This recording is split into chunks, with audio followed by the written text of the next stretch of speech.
নমস্কার বন্ধুরা, আজকে বানিয়ে দেখাবো আমাদের সকলের খুব পছন্দের একটা রেসিপি ঝাল ঝাল ডিম কষা। আর এই ঝাল ঝাল ডিম কষা ফ্রাইড রাইস, পোলাও বা পরোটা, লুচি সব কিছুর সাথে খেতে দারুণ লাগে।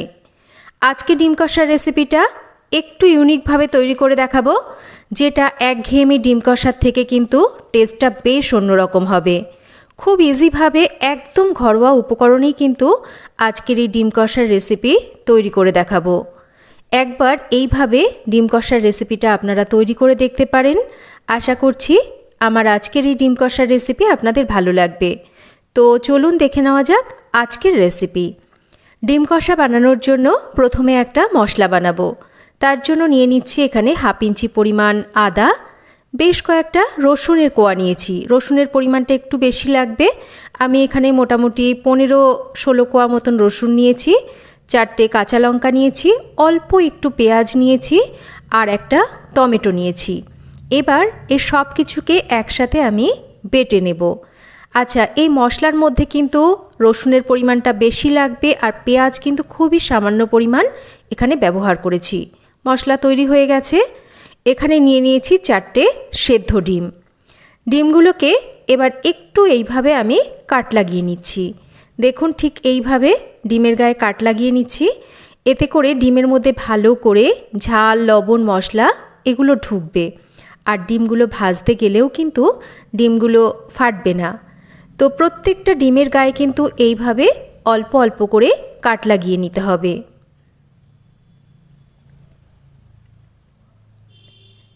ডিমগুলোর গায়ে কাট লাগিয়ে নেওয়া হয়ে গেছে। এবার অল্প পরিমাণ একটু লবণ আর একটু হলুদ দিয়ে ডিমের মধ্যে লবণ হলুদটাকে মেখে নিচ্ছি। একটু এইভাবে আমি পাত্রটাকে ধরে ঘুরিয়ে দিচ্ছি। এতে করে সুন্দরভাবে কিন্তু ডিমের গায়ে লবণ হলুদটা মাখানো হয়ে যাবে। আর এবার 5 মিনিট মতন এটাকে রেখে দেব। 5 মিনিট পর রান্নাটা শুরু করব। তার জন্য কড়াইতে দিয়ে দিচ্ছি একটু সর্ষের তেল। তেলটা একটু গরম হলে আমি তেলের মধ্যে অল্প পরিমাণ একটু চিনি দিচ্ছি। এর কারণ আছে, সেটাও বলে দেব, রেসিপিটা দেখতে থাকুন। দেখুন, চিনিটা কিন্তু গলে গেছে। নিয়ে নিয়েছি এখানে একটু পেঁয়াজ কুচি। পেঁয়াজের স্লাইসগুলোকে কিন্তু বেশ পাতলা করে আমি স্লাইস করে নিয়েছি। এবার এই পেঁয়াজগুলোকে দিয়ে হাই ফ্লেমে রেখে পেঁয়াজটাকে ভেজে নিতে হবে। তেলের মধ্যে একটু চিনি এর জন্যই দিয়েছি, এই যে পেঁয়াজটাকে আমরা একটু ভেজে নিচ্ছি, মানে একটু যে বেরেস্তা টাইপের করে নেব, তাতে করে কিন্তু পেঁয়াজটা গায়ে সুন্দরভাবে খুব তাড়াতাড়ি বেশ একটা গোল্ডেন কালার চলে আসবে। আর তাছাড়া পেঁয়াজটাকে হাই ফ্লেমে অবশ্যই ভাজতে হবে, তাতে করে পেঁয়াজটা কিন্তু খুব তাড়াতাড়ি ভাজা হয়ে যাবে। দেখুন, আমি মোটামুটি 4 মিনিট মতন কিন্তু পেঁয়াজটাকে ভেজে নিয়েছি। এর থেকে বেশি কিন্তু ভাজবো না। এর থেকে বেশি ভাজলে পেঁয়াজের টেস্টটা কিন্তু একটু তিতকুটে হয়ে যায়। বেশ এই রকম করে পেঁয়াজটাকে ভেজে তেলটাকে ঝরিয়ে পেঁয়াজটাকে আমি একটা পাত্রের মধ্যে নামিয়ে নিচ্ছি। আপনারাও এভাবে করবেন, দেখবেন বেশ সুবিধা হবে, অল্প সময়ে করে নিতে পারবেন। পেঁয়াজটাকে একটা সাইডে রেখে দেব। এবার এই পেঁয়াজ ভাজা তেলের মধ্যেই আমি সেদ্ধ ডিমগুলোকে একটু হালকা করে ভেজে নেব। ডিমগুলোকে একটু হালকা করে ভেজে নিলে ডিমগুলো কিন্তু খেতে ভালো লাগবে। তবে আপনারা চাইলে যদি মনে করেন যে ডিমগুলোকে শুধু সেদ্ধ অবস্থাতেই রান্না করবেন, সেটাও অবশ্যই করতে পারেন, সেটা আপনাদের ইচ্ছা। তো আমার মনে হয় একটু হালকা যদি ডিমগুলোকে আমরা ভেজে নিই, তাহলে তার টেস্টটা বেশি ভালো আসে। তো ডিমগুলোকে খুব বেশি ভাজছি না, খুব বেশি ভাজলে ডিমগুলো একটু সিটে লাগে। একটু হালকা করে ডিমগুলোকে ভেজে তুলে নিলাম।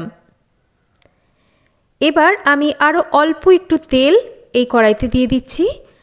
আর এবার আমি ফোড়ন দিচ্ছি একটু ছোট এলাচ আর একটুখানি দিচ্ছি এখানে দারচিনি। এবার এই ফোড়নটাকে একটু আমি ভেজে নিয়েছি। ফোড়নটা সুন্দর ভাজা হয়ে গেলে দিয়ে দেব এখানে আমি পরিমাণ মতন হলুদটা। এবার বেটে নেওয়া মশলাটা দিয়ে দেব। একটু হলুদটা যদি দিয়ে দেওয়া হয়, তাহলে কিন্তু মশলাটা তেলের মধ্যে দেওয়ার সাথে সাথে মশলাটা ছিটকোবে না। এই ট্রিক্সটা যারা জানেন না, তারা কিন্তু এইভাবে করে দেখতে পারেন। মশলাটাকে একটু ভালোভাবে কষিয়ে নেব।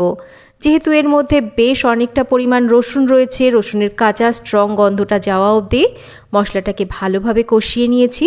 দিয়ে দিচ্ছি আমি এখানে বেশ খানিকটা গোলমরিচের গুঁড়ো এতে দারুণ ফ্লেভারও আসবে, তার সাথে ঝালও হবে। অল্প একটু জিরে ধনের গুঁড়ো দিচ্ছি আর দিচ্ছি পরিমাণ মতন লবণ। এবার আবারও মশলাটাকে কিন্তু ভালো করে কষিয়ে নেব।